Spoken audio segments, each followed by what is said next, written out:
Hi friends, welcome to Ranjis Cash and Talk, a talk related to cash. നമ്മൾ financial പ്ലാനിങ്ങിൽ വളരെ important ആയ ഒരു സിറ്റുവേഷൻസിൽ എത്തിയിട്ടുള്ളത് goals. We create a goal. അപ്പോൾ ഗോൾസിൻ്റെ നമ്മൾ long term, short term, mid term, അതിൽ ലോങ് ടേം ഗോൾസ് ആയ റിട്ടയർമെൻറ്റിനെ കുറിച്ചാണ് നമ്മൾ ഈ വീക്കിൽ ഈ സീരീസിൽ പറയാം. ഇമ്പോർട്ടൻസ് ഓഫ് റിട്ടയർമെൻറ്റ് പ്ലാനിങ്, അതുപോലെ ഏതൊക്കെ ഇൻവെസ്റ്റ്മെൻ്റ് ആണ് നമ്മൾ ചൂസ് ചെയ്യേണ്ടത്, അതിൻ്റെ ഏറ്റവും ആവശ്യകത, ഏതൊക്കെ ഏജിലാണ് നമ്മൾ കൃത്യമായിട്ട് ഈ റിട്ടയർമെൻറ്റ് പ്ലാൻ തുടങ്ങേണ്ടത്, അതിനെക്കുറിച്ചുള്ള വളരെ ഡീറ്റെയിലിംഗ് ഉണ്ടാവും. അപ്പോൾ റിട്ടയർമെൻറ്റ് എന്ന് പറയുന്നത് ഇറ്റ്സ് നോട്ട് ഏജ്.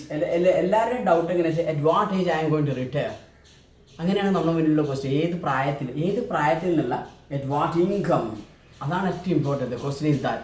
അപ്പോൾ ഏറ്റവും ഇമ്പോർട്ടൻറ്റ് നമ്മൾ പറഞ്ഞാൽ ഏത് പ്രായത്തിൽ നിന്നല്ല, എത്ര വരുമാനത്തോടെ, എത്ര ഇൻകത്തോടെ നമ്മൾ റിട്ടയർ ചെയ്തുള്ളതാണ്. നമുക്ക് ഏത് ഏജിലും റിട്ടയർ ആയാം. Definitely you can retire at any age. ഇപ്പോൾ നമ്മളെപ്പോഴും 60s-ലാണ് 70s-ലാണെന്നല്ല, നമുക്ക് കൃത്യമായ ഒരു ഫണ്ട് ഉണ്ടെങ്കിൽ definitely we can retire any time. അപ്പോൾ അതിൻ്റെ ഏജ് ഒരു മാറ്റർ അല്ല, ഫണ്ടാണ്. കാരണം റിട്ടയർമെൻറ്റിന് ശേഷം നമുക്ക് കൃത്യമായി ജീവിക്കാൻ പറ്റുന്ന ഒരു എമൗണ്ട് ഉണ്ടോ എന്നുള്ളത് ഏറ്റവും ഇമ്പോർട്ടൻറ്റ്. അപ്പോൾ retirement is not an age, it's a stage ആണ്. It's a stage where you can live financial ഇൻഡിപെൻഡൻസോടെ. ആരെയും ഡിപ്പെൻഡ് ചെയ്ത് നമുക്ക് വൃത്തിയായിട്ട് ജീവിക്കാൻ പറ്റുന്ന ഒരു സ്റ്റേജാണ് റിട്ടയർമെൻറ്റ്.